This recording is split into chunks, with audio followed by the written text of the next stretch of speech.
আমার বাবা বিদেশে থাকতো। আমার মা থাকতো বাংলাদেশে। বাবা বিদেশ থাকা অবস্থায় আমার জন্ম হয়। আমার বয়স যখন 9 বছর তখন আমার বাবা আমাকে আমার আম্মুর কাছ থেকে হাতে পায়ে ধরে বাবার বাসায় নিয়ে গেল। আমি জানতাম না আমার সাথে এমনটা হবে। আমিও বাবার সাথে চলে গেলাম বাবার বাসায়। কিন্তু আমার বাবা আর এক বিদেশি আঙ্কেল দুজনে মিলে আমার সাথে। তাহলে পুরো ঘটনাটি বলি। আজ ঝুমুরের গায়ে হলুদ। গায়ে হলুদ হয় কিনা তা নিয়ে সবাই শঙ্কিত ছিল, কারণ ঝুমুরের আব্বা একটু ধার্মিক ধরনের। সবার জোড়াজুড়িতে উনার অনুমতি পাওয়া গেল, তাও আবার ছোট্ট পরিসরে করতে হবে, বাসার ছাদের উপরে। বরের নাম সোহেল, প্রবাসী ব্যবসায়ী, রেস্টুরেন্ট ব্যবসা পারিবারিক সূত্রে। খুব ছোটবেলায় সোহেল মা বাবার সাথে বিদেশে চলে গিয়েছিল। ঝুমুর আর সোহেলের বিয়ে ও বৌভাত সুসম্পন্ন হল। বিয়ে ঠিক 1 মাস পর সোহেল বিদেশে চলে গিয়েছিল। বকে যাওয়া সোহেলের আব্বা ও আম্মা চেয়েছিলেন বাঙালি নারী বিয়ে করে সংসারী হোক সোহেল। বিদেশ যে ঝুমুরকে ফোন করত সোহেল। ল্যান্ডফোনেই কথা হতো, মোবাইল খুব প্রচলন ছিল না। বিয়ের 2য় মাসের মাঝামাঝিতে ঝুমুর যখন কনসিভ করল, সবাই খুশি হলেও সোহেল খুশি হয়নি। সোহেল আস্তে আস্তে ঝুমুরের সাথে যোগাযোগ কমিয়ে দিল। আসলে তখন সোহেলের আবার সেই আগের প্রেমিকার সাথে পুনরায় কথা বলায় মেতে উঠেছিল। এদিকে ঝুমুর যখন অস্থির হলো যে আমার পেপারগুলো তৈরি করে পাঠাও, তখন সোহেল ঝুমুরকে বুঝালেন পেপার এখনো তৈরি হয় নাই। পেপার তৈরি হতে আরো দেরি লাগবে, আর 7 মাস হয়ে গেলে প্লেনে উঠতে দিবে না। তোমার এই শরীর নিয়ে এখানে আসার দরকার নাই, বাংলাদেশ করিয়ে তারপরে তুমি বিদেশে এসো। সোহেল এর আব্বা কিছু আঁচ করতে পেলেন। ঝুমুরের সাথে সব সময় ফোনে খোঁজ খবর রাখতেন। এদিকে ওর সময় ঘনিয়ে আসছে, ধীরে ধীরে সোহেল ফোন করে না বললেই চলে। ঝুমুরই সোহেলকে সব সময় ফোন করে যোগাযোগ রাখে। এদিকে 9 মাসের মাথায় বাচ্চা জন্ম নিল। সোহেল এর আব্বা ক্লিনিক বিল, আকিকা ও অন্যান্য খরচ বাদে মোটা অঙ্কের টাকা পাঠালেন। বাচ্চার নাম রাখা হলো নেহা। নেহার বয়স যখন 4 মাস, তখন সোহেলের আব্বার চাপের মুখে পেপারগুলো দেশে পাঠাতে বাধ্য হলো সোহেল। একাই গেল বিদেশে ঝুমুর আর নেহা। প্রথমেই ধাক্কা খেল, সোহেল এয়ারপোর্টে এলো না। ঝুমুর মনে মনে প্রচন্ড শকর। জিজ্ঞেস করলেন, সোহেল এলো না কেন? সোহেলের আম্মা বলল, সোহেল খুব ব্যস্ত, তাই আসতে পারে নাই। এয়ারপোর্ট আর দেখার আগ্রহ রইল না ঝুমুর। শ্বশুর শাশুড়ির সাথে এয়ারপোর্ট থেকে বাসায় এলো ঝুমুর। সোহেল বাসায় অনেক দেরি করে আসে। ঝুমুরকে দেখে মোটেও খুশি হয় নাই, কিন্তু নিজের মেয়েটাকে নেহাকে কোলে নিয়ে মাই বেবি বলে কেঁদেছিল। বাবার কোলে উঠে হেসে দিল নেহা। প্রথম হাসিটা দেখে মনে সত্যিই মায়া জন্মালো সোহেলের। 2-3 দিন নাকি সোহেল বাসা থেকে বের হয় নাই নেহার জন্য। সোহেল এর আব্বা ঝুমুরকে বলে, দেখো সোহেল সম্পূর্ণরূপে বদলে গিয়েছে নেহার জন্য। সোহেল নেহার জন্য পুতুল, খেলনা, জামা, অনেক কিছু গিফট কিনে আন এবং খুব ভালো আচরণ করতে লাগলো, যাকে বলে পুরোপুরি চেঞ্জ।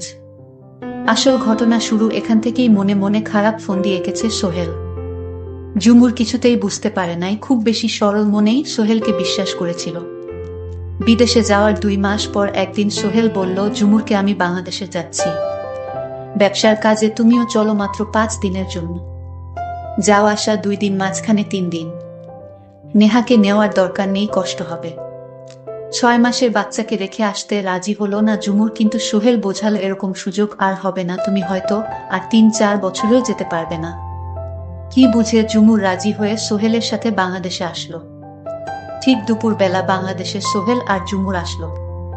কোনোরকম হাত মুখ ধুয়ে দুপুরের খাবার খেয়ে বিশ্রাম না নিয়ে ওই এক কাপড়ে ঝুমুরদের বাসা থেকে বের হয়ে সোহেল বলল, খালার বাসায় যাচ্ছি, ফিরতে সন্ধ্যা একটু রাত হবে, চিন্তা করো না, যত তাড়াতাড়ি পারি আসবো।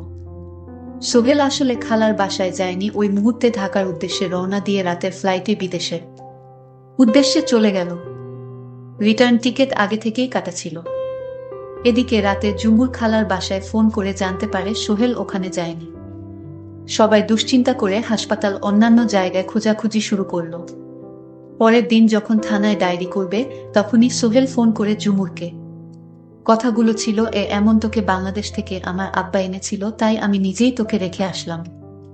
আর যোগাযোগ করবি না, আমার মেয়ে আমি রেখে দিলাম, এছাড়া আমার কোনো উপায় নাই, আব্বার কারণে তোকে বিয়ে করতে বাধ্য হয়েছিলাম, আমি তোকে আর রাখবো না। কথাগুলো বলেই লাইন কেটে দিল এবং ঝুমুর ফিট হয়ে গেল। ভাগ্য খারাপ হলে যা হয়, ঝুমুর পাসপোর্ট ঝুমুরের কাছে নেই, সোহেল নিয়ে চলে গিয়েছে। একেই বলে চরম বিশ্বাসঘাতকতা ও প্রতারণা। যদি বুঝত ঝুমুর। নতুন করে পাসপোর্ট করে ঝুমুর আবার 3 মাস পর বিদেশে গেল। ঝুমুর চাচার বাসায় গিয়ে উঠল। ঝুমুর কোর্ট এর আশ্রয় নিয়ে নেহাকে ফেরত পেল। তখন সোহেল আবার ঝুমুরের সাথে সংসার করতে চাইল। ঝুমুর ও রাজি হল, কিন্তু ঝুমুর চাচা ও আব্বা কেউ রাজি হলেন না। ঝুমুরই সোহেলকে ডিভোর্স দিল। এদিকে কোর্টের সিদ্ধান্ত অনুযায়ী নেহাকে সোহেল মাসে 2-3 দিনের জন্য নিয়ে যেতে পারবে নিজের কাছে, এবং প্রতি মাসে সোহেল নেহাকে নিজের কাছে নিয়ে রাখে। নেহার বয়স যখন 1 বছর তখন ঝুমুরের আবার বিয়ে হয়, বাংলাদেশ থেকে আসা আপন চাচাতো ভাইয়ের সাথেই। সোহেলের মনে মনে এটাই চিন্তা ছিল, আমি বিদেশি থাকি। সোহেল কিছুতেই এই বিষয়টা মেনে নিতে পারল না। ঝুমুর পরবর্তী বিয়ের জীবন বেশ সুখেই আছে।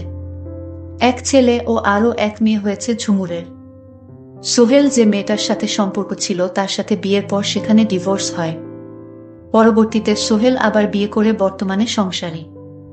নেহা মূলত ঝুমুর কাছেই থাকে, আবার সোহেলের সাথে নেহার যাতায়াত ও যোগাযোগ আছে, একদম নিখাত বাবা ও মেয়ের সম্পর্ক। নেহা এখন অনেকটা বুঝে। নেহা মাঝে মাঝেই একা একা মন খারাপ করে। মা আছে, পাপাও আছে, কিন্তু আমি, মা আর পাপা একসাথে নেই। এভাবেই চলতে থাকে জীবন। আর ভাবে জীবনটা কেন এমন হলো। নেহার বয়স যখন 9 বছর তখন নেহা বুঝতে পারে যে আমার বাবা আমার মাকে ছেড়ে অন্য আরেকজনকে বিয়ে করে। তাই বাবার প্রতি একটা ঘৃণার জন্ম নিল নেহার। একদিন আকুতি মিনতি করল সোহেল তার মেয়েকে তার বাসায় নেওয়ার জন্য, কিন্তু ঝুমুর দেয়নি।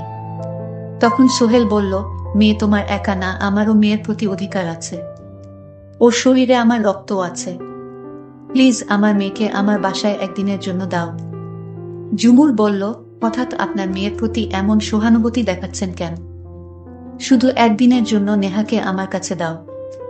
নেহা দেখতে মাশাল্লাহ অনেক সুন্দরী হয়েছে, এবার ক্লাস 7-এ পড়ে। ঝুমুর, তুমি আমার মেয়েকে একবার দাও আমার বাসায়, আমি একদিন রেখে আবার দিয়ে দিব। তখন ঝুমুর কোনো উপায় না পেয়ে বলল, ঠিক আছে, একদিনের বেশি, কিন্তু আমার মেয়ে তোমার বাসায় থাকতে পারবে না। ঠিক আছে ঝুমুর, তোমাকে অনেক ধন্যবাদ রাজি হওয়ার জন্য। মা, নেহা চলো বাবার সাথে বাবার বাসায়। নেহা বলল, আমি তোমাকে ভালোবাসি না বাবা, কারণ আমার মাকে তুমি অনেক কষ্ট দিয়েছ। আরে না মা, আমি তোমার মাকে কষ্ট দেয়নি। তুমি জানো না মাম্মি, তোমার মা আমাকে উল্টো কষ্ট দিয়েছে। আজ থাক মাম্মি এসব কথা, তোমাকে আজ সারাদিন নিয়ে ঘুরবো। অনেক সুন্দর জায়গায় নিয়ে যাব যেখানে তুমি কোনোদিন যাওনি, দেখনি।